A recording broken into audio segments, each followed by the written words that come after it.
Last week we talked about doing good versus being good, and this week we're going to have a discussion about what we can learn from the Three Little Pigs when we expand our organizations.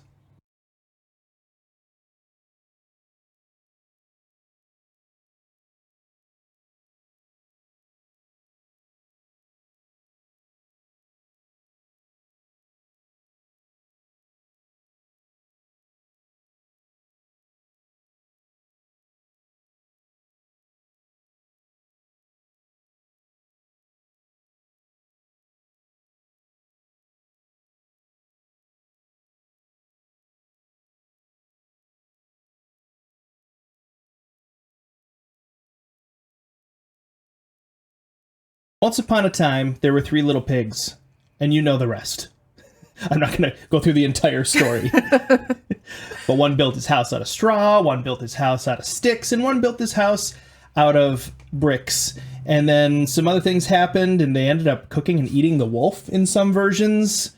We're not going to talk about the specifics of that story, but we are going to talk about what we can learn from this story from a nonprofit leadership perspective. Yes, the story's so interesting because you have these two little pigs that just want to go and play so badly that they're willing to sacrifice the sturdiness of their homes. Because they're like, you know what, over time, whatever comes up, I'm sure it'll be good enough. I just want to get going on to the next thing. Where this third little pig does it the right way. It takes a lot longer. It's not as fun. It's not as quick. But when the day comes where he actually needs something that won't get blown over, he has a sturdy structure.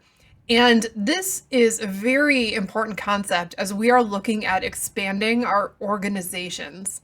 We talk to nonprofit leaders on a regular basis, and sometimes we'll hear someone say something like, yeah, I just got this thing off the ground. I'm ready to go. I've already recruited someone for this next thing over here. And then in 3 months, we're going to start this new project over here. And they're moving so fast because they enjoy the process of getting something started more than the process of getting something established.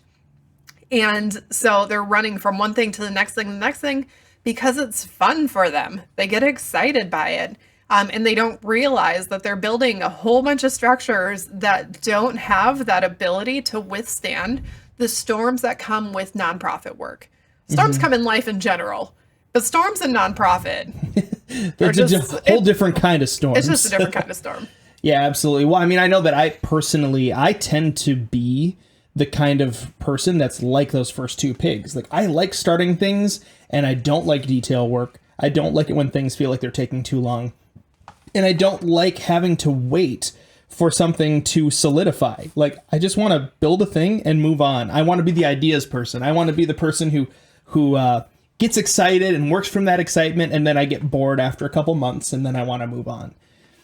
But just saying that that's who I am doesn't mean that I can't learn how to value the process of getting something established versus started. I really love the way that you said that. And I think a lot of leaders in the nonprofit space are entrepreneurial at heart, and they love starting things, and they love that feeling of something fresh and shiny new objects and the green grass on the other side of the fence. But it's such an easy temptation to just jump from thing to thing, building straw house after straw house inside of the organization, and even sometimes just starting a whole bunch of different organizations, and never letting them actually mature to a place where they can now last for a legacy. Yeah, I like that you said that, both inside of your organization and starting new organizations. We've seen nonprofits that have started multiple different projects within their organization, never asking the question, does this line up with our vision? Does this make sense? Do we have other things established first? We've talked to nonprofits when we ask what they do. They answer in such a way that we can't figure out what it is that they do. Because we're like, but you just covered like 8 different causes and 20 different ways that you're helping these causes. And you only have this budget coming in and this many people helping. Like, how is this possible? It doesn't make sense, but it's because they have big hearts. I mean, oftentimes that's the issue I don't mean issue in a bad way. It's a problem. We Their have hearts to are too care. big. They care too much. They need to Grinch up a little bit. Shrink their heart a few sizes. Let's reverse this, guys. Get a little bit more greedy. No, but it hits a point where they have to be willing to say, yes, we care about all these things, but in order for us to make the most impact, sometimes it means requiring that we narrow our scope in the short term so that we can make sure that our nonprofit has longevity.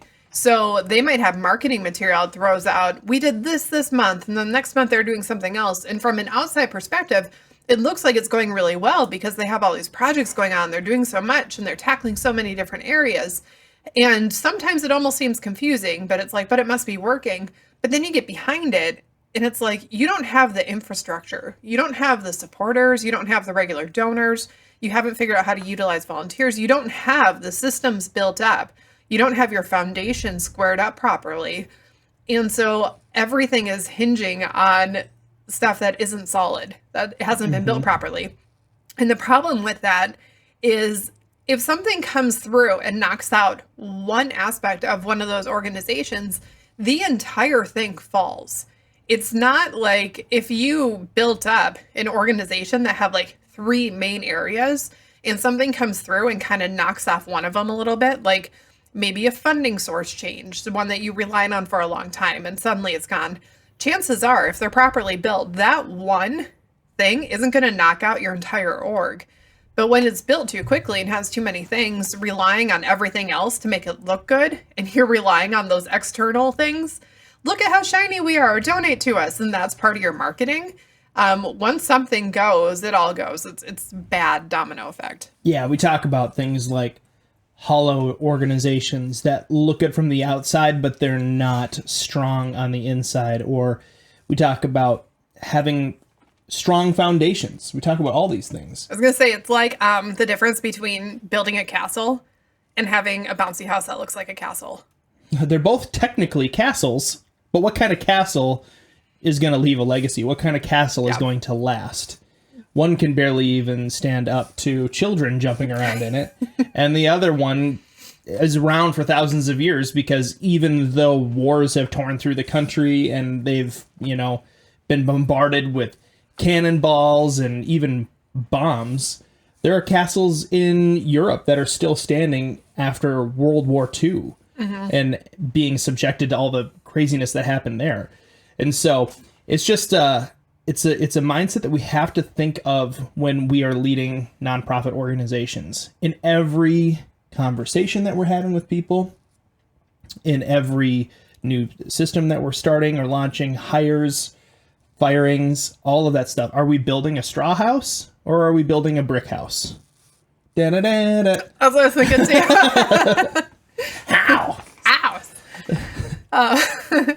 We do have to think about that. What are we actually doing with our organization? Because we can make a lot of choices in the short term that feel better, that are in the long term actually setting us up for just monumental disaster. And when you think about the businesses or the nonprofits that you've seen news stories on that are just like these catastrophic, they make the news and everyone hears about them. It's like salacious gossip for however long, and it wrecks a lot of people's lives. Those didn't start out as these massive problems from the very beginning. They started with these small little, in this instance, something has kind of gone off a little bit. Do I want to build the straw house and fix it in the short term, but move on because I have other stuff that I'd rather be doing? Or do I want to actually lay a foundation for this is how we handle the hard issues going forward? And I think part of this is as leaders, we want to, like, I wish this was the case, like reality. I want reality to be that when an issue pops up, it is a complete anomaly. It will never happen again. Therefore, if we can just get past it today, I will never have to think about it again. Like, that's what I want to be the case.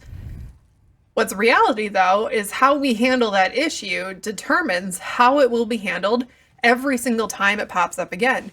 And you might feel like the issue is completely random. It'll never happen again. It's a fluke. It's so unique to our organization. No, pretty much every issue that you have, every organization is having in some capacity. And every issue that you have has a core issue, and there are only a handful of really core issues that come into nonprofit work that cause big issues. There are just multiple ways that it spins off and creates the issue. But the issue at heart might be you have someone in the organization who wants to take over leadership. And the way that it comes out is you might have someone who comes in who becomes the best volunteer, and they're vying for the staff position of their leader. Or you might have someone come in who tries to buddy up to the executive director, and pretty soon they're whispering in their ear and buying like extra presents and doing extra things and just trying to like come up with little ideas and trying to get control that way. Or you might have someone who gets a staff position, seems great, and then starts talking bad about other staff members so that they can just consolidate their role. And oh my gosh, that person left. Now, like there are so many ways, but the core issue is one core issue. And so what you're going through with your nonprofit, I'm sorry to say, is not unique. It might be unique to you, and this might be the first time that you're going through it. But the question is, are we going to build the straw house and get through it quickly so we can move on to what's more fun? Or are we going to build something and establish something and really establish the protocols and the culture of how we're going to handle issues going forward? I was going to say, like, a lot of straw house building comes from a sense of urgency where it's, oh, we just have to deal with this thing right now, and we'll do it the right way in a week. But like right now we have to, but then the next week you have a new urgent thing that takes over, and you're not able to fix that straw house problem. And eventually you end up with, you just keep rebuilding the straw house over and over and over again. It's wasting you a lot of time because it gets blown over in the course of a week. You have to rebuild it. This happens a lot with training volunteers and then dealing with, you train volunteers, you build a straw house, you only give them the knowledge to do their task, but you don't actually care for them enough to be able to retain them. Yeah. So then guess what? In 2 months, you have to train a new volunteer because the old one was like, this place sucks. I hate this. And so then they leave. But because you weren't paying attention to building a brick house that has an environment that nurtures and gets volunteers excited to show up every time, because you didn't build that brick house, now you're having to rebuild over and over and over and over and over again the straw house, because the straw house might protect you from the immediate elements of like a little bit of rain falling down on you, but it doesn't protect you from anything stronger than that. I mean, a wolf can just go and knock it over, right? Casual.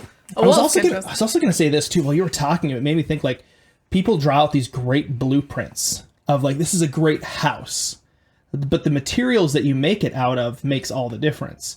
You can have the exact same open floor plan layout with a straw house, and you can have like a chimney with a straw house, and you can have a great porch with a straw house. But you start a fire in that chimney in the straw house, you got big problems. And I think a lot of people are saying like, hey, I can copy the blueprint from this other organization that is doing it really, really, really well, but I'm going to build it out of cheap, crappy materials. I'm going to not put time into making sure that I'm hiring the right people. I'm going to not put time into caring for volunteers. I'm going to not put time into doing the research to actually meet donors where they need to be met. Yeah, and those right materials might be like the materials that are going to have longevity, like bricks. Or it might be the right materials for your culture and your environment. Like the houses that we build up here in Minnesota are different than the houses that they build in Florida in terms of the material. I just found out last year that houses in Florida don't have basements. And it makes sense. I just never thought about it. Yeah. Everything here has a basement. If a house doesn't have a basement, we're like, what's wrong with the house? Like, is there like a nuclear pile underneath the house? Is it a real house though? Like, real houses have basements. It's just, it's a cultural thing, but it's also because of the weather that we have. It's just so incredibly different. So like your house isn't on stilts? What are you, crazy? What are you, crazy? Yeah, Don't you know? There are hurricanes. And we're like, we're in Minnesota. But like the materials that you use are very different. So as nonprofit leaders, we love going to conferences and continuing to learn, and I'm sure you do too. But what can happen sometimes is you attend a conference, learn these best practices and how they are implemented. And rather than taking away the best practice itself and saying, how can we apply this within our organization? We say how they are implementing it is right. We are going to implement it the same way. And depending on where you are, that might just be the straw house option. Copying the way that they're implementing it is a lot easier than figuring out why they implement it and figuring out how to do that on your own. That takes brainstorming. That takes a meeting. That takes figuring out the right people and the systems and the structures and everything else. Or if you can just say, oh, they implement it like this, we'll just do that. That is significantly easier, and it probably won't work long term. Right. If things are really easy to set up, they're also pretty easy to tear down. Yeah. And that's part of the wisdom of the Three Little Pigs story too. It's like, hey, the straw person was able to get their house set up in like no time at all. The stick person took a little bit longer. Person, pig, whatever. But they were capitalizing on this idea that they could just throw it up real quick, and that's what the value they were looking for. And ultimately, it was bad, you know? Yeah, and a problem with it, too, is the pig who was building his house out of sticks probably looked at the pig that was building their house out of straw and going, well, at least I'm better than that guy. Oh, snap. Just saying. Like, I mean, let's be honest. What things are we doing in our orgs that we're just looking at someone down the street and saying, at least I'm better than them, not realizing that just because we chose a slightly more solid material, it doesn't mean that we have built a more solid structure. Yeah. Like, it's really, really important that we are taking that time to do the hard work, and it saves you so much time long term. Like, so much time. I will say, too, like, if you look at the story of the Three Little Pigs, it lines up perfectly with what happens in a lot of nonprofits, too. There will be, like, these startup nonprofits that don't have great systems and structures in place, that don't actually think through the long term. They gather a lot of people, they gather a lot of donors. Something comes along, the whole thing collapses. And where do all those donors and volunteers end up? They end up at a different organization that took the time to build with longevity. Yeah.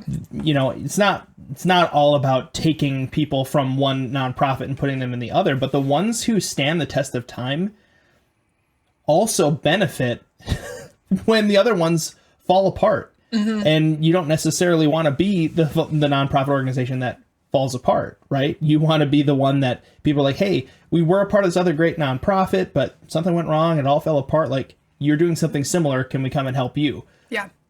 That's the position you want to be in, right? Think about this in terms of for-profit, like businesses. A lot of the businesses that are really big today are simply the ones that made it through the different recessions that the country has gone through. Mm-hmm. It might not have even been that they were the best company going into a recession. They were just the one that survived. Like, for whatever reason, they had enough money on their balance. They had their assets allocated in a certain way. Maybe they weren't overstretched in terms of... Yeah, they're conservative with their risks. And something about it gave them the right edge that when they came out the other side, their competition was gone. And that's part of the reason why they still exist and why they're more known. The same thing happens in nonprofits. We see flashy nonprofits get started, either nonprofits, sometimes they're churches, a lot of times they're other organizations, and we'll see something get off the ground that looks really good right away, but within a few years, they're not in existence anymore.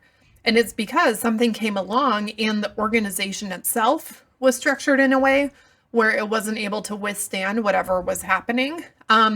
Maybe they made it past that initial funding push and thought they had a lot of people on board, not realizing that getting the initial funding is sometimes a lot easier than getting the continual regular funding and continuing that fundraising effort. Sometimes it's that something came along and the leader wasn't prepared for the role. There are certain people who want to do nonprofit work, which is fantastic. But sometimes the best work for a nonprofit leader to do first is to go into for-profit and get some of their skills figured out so that they can come into the nonprofit and use some of those skills, but then also have had a chance to mature and research the cause more too, so that they know that so that they can know that the difference that they're making is the right difference to be making. Because we've seen leaders burn out doing good work that's not the right work. Right. And that's something that we have to be careful of. I'd say, too, sometimes the best thing to do is to be a part of a nonprofit and volunteer and just be connected to a nonprofit. Yeah. for an extended season so that you can actually get a feel for how does this animal, this beast even work, you know, and that is taking the time that is necessary to building a strong foundation. It makes me think of concrete, how it gets stronger when it's subjected to the elements, or water specifically, but like it gets stronger over time when it's subjected to water. We want to be organizations that become stronger when we're subjected to pressure and hardship, not organizations that become weaker when they're subjected to that. Yeah. So what does it really take for an organizational leader to think through, let's kind of like maybe go through a flywheel and just kind of talk about how do you build a brick house when it comes to each of those sections on the nonprofit legacy flywheel? Yeah. Where do you want to start? I mean, I love starting with vision. Yeah. Because it can be so easy and tempting to say, hey, I'm great, I'm charismatic, I can manipulate through language, I can manipulate people to get what I want. And it is a skill that people have to be able to orate and get people to jump on board. And you have to carry that with a responsibility and a humility to say, this could also be extremely dangerous. A lot of very charismatic people have committed a lot of really terrible wrongs in the world because people were just enamored with their ability to speak and cast a vision. And so as a vision casting leader, you have to think, am I building an organization that is healthy with the way that I am vision casting, or am I building something that is a straw house? Yeah. Am I getting people to really want to buy into what we're really trying to do as an organization? Or am I using my charismatic ability to get a one-time quick fix for a situation? Now, this is something that is hard to acknowledge in ourselves. A lot of times our greatest skill is also our greatest potential thing that will cause damage in other people. And blind spot.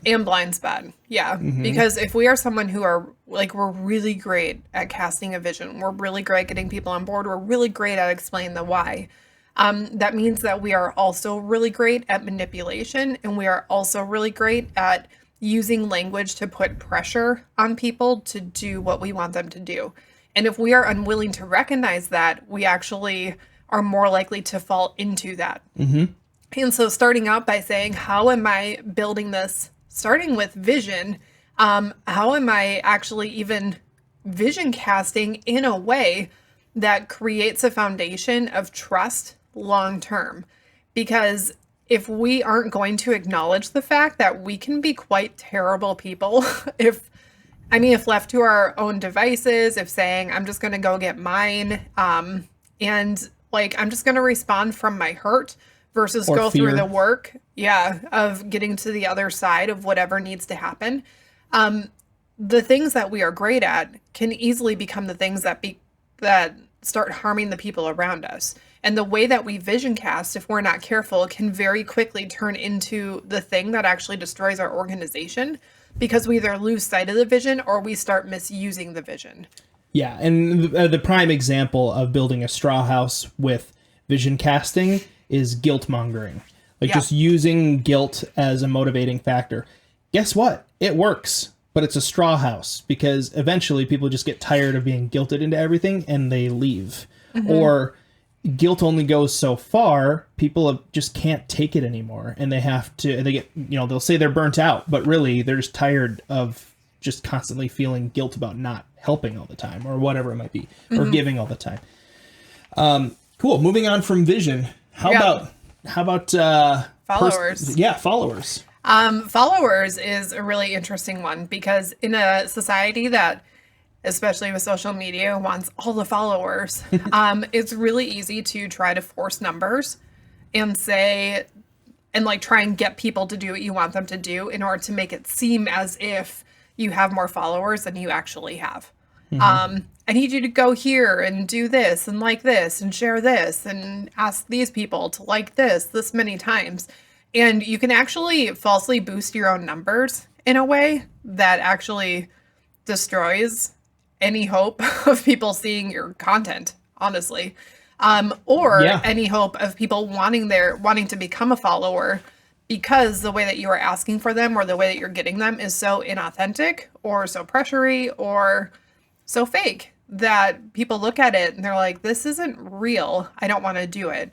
Where if you can figure out how to get real followers, sharing your vision in a way that is actually compelling to people and gets people to want to opt in to your text list, your email list, your postcards, whatever it Social may media be, posts. social media posts, whatever it may be, that is harder to do and much more beneficial long term for a whole host of reasons. Yeah, a prime example of this is in the age of social media and AI-based distribution of posts that happens, whether it's like YouTube or Facebook or Twitter or whatever. Having a large amount of followers that don't engage with your posts actually decreases who those posts go out to. I mean, the AI is looking for engaged audiences. And you can try to fake it all day long, but the best way to get an engaged audience is to engage the audience, not bolster the numbers in some fake way by like, you know, some places will do like bot accounts, or they'll just gather see how many people they can get to like their Facebook page or whatever it is. You can get those numbers to go up and they might look impressive for a second, but as soon as someone sees that you put out a post and 2 people responded to it or saw it, they know right away this organization is a bunch of BS. Like, they say they have thousands of followers, but no one cares. Yeah. That is a death sentence for a terrible. nonprofit when people see that no one cares about your organization. That might also be because you're just posting too much. You're trying to get from social media. And again, that's a straw house approach to followers. You want to actually build an organization that's worth following. Yeah. If you build an organization that's worth following, guess what? People will show up. They'll show up and they'll follow you and they'll care. Start there. Start with the brick house approach. It's going to take time. Be okay with it taking time because that's what you actually want to build. Yeah. I want to jump ahead a couple. Yeah, That's all right. yeah, Because we absolutely. have personal development, right people. But I think right action is a place where so many organizations skip the step of figuring out what the right action actually is.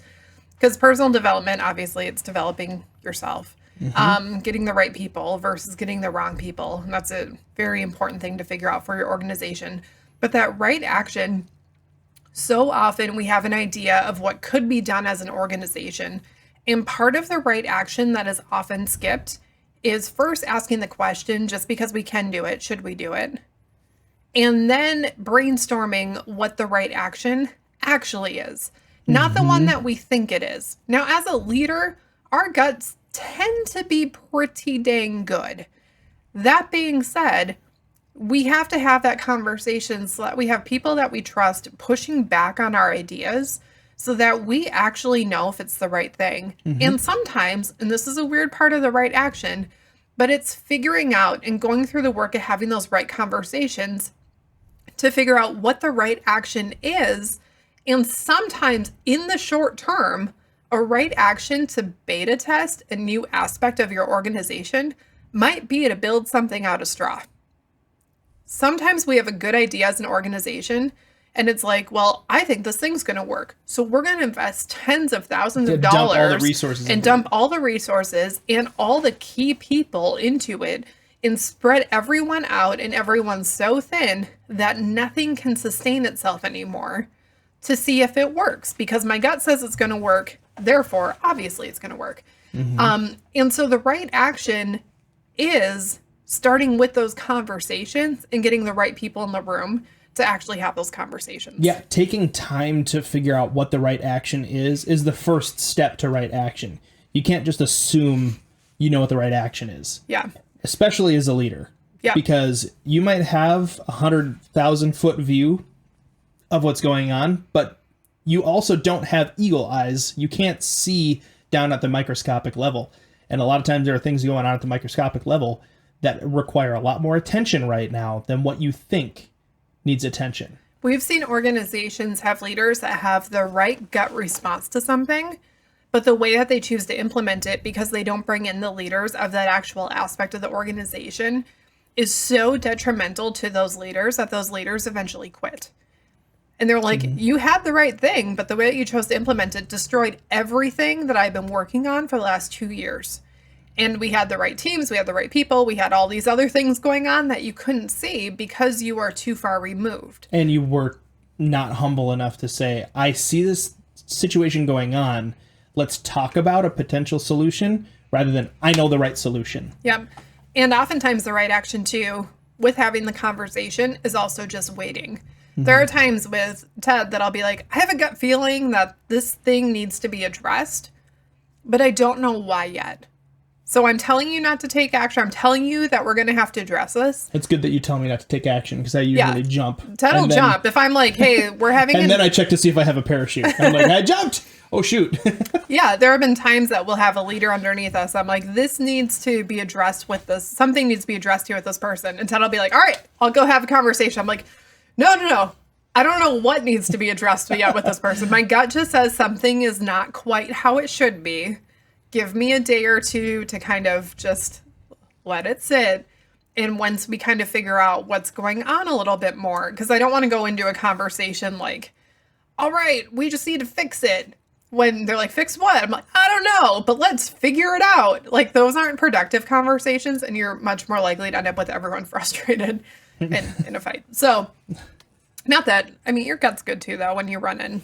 Sometimes. Yeah, no, I mean, I think it's just really important to have different people advising from above, below, and beside you. People that you trust and that you know are thinking through real solutions, not just trying to make their lives easier or more complicated. Some people just want to make it more complicated.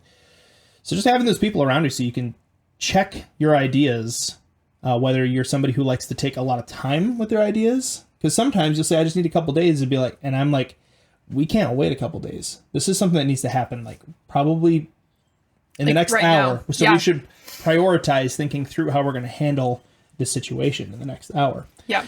But I was also going to say, moving on to systems, I think is the next big one to really touch on, because systems are where we're getting our results from. It stems back to what systems we have in place. When we're seeing a certain situation, it's not that the situation is the problem. There is a system that has been built underlying that problem, and we need to figure out what it is and if it should adjust, how it should adjust, and all that to make the outcome happen. So, for example, not enough donations are coming in. You have a system built up, whether you built it intentionally or unintentionally. Chances are you built it unintentionally, and you built it as a straw or a stick house for your donations. So you need to then take a step back and think, how do we don't necessarily need to blow up the blueprint. Maybe the blueprint is right. Blueprint. Maybe the blueprint is right. Blue blazer black. But, friends, anyone, not Ted. He doesn't know this. No, I don't. If it was a Futurama quote, I'd be all over it. But no, maybe the blueprint was right. Maybe we had the right idea about how we were going to set up our donor care and all of that. But maybe we just built it out of the wrong resources. Maybe we didn't put enough staffing into it, or maybe we didn't think through really well how it was going to feel to receive this kind of thank you versus this kind of thank you as a donor, or whatever it might be. So just taking the time to really analyze your systems is huge, especially when you see an issue.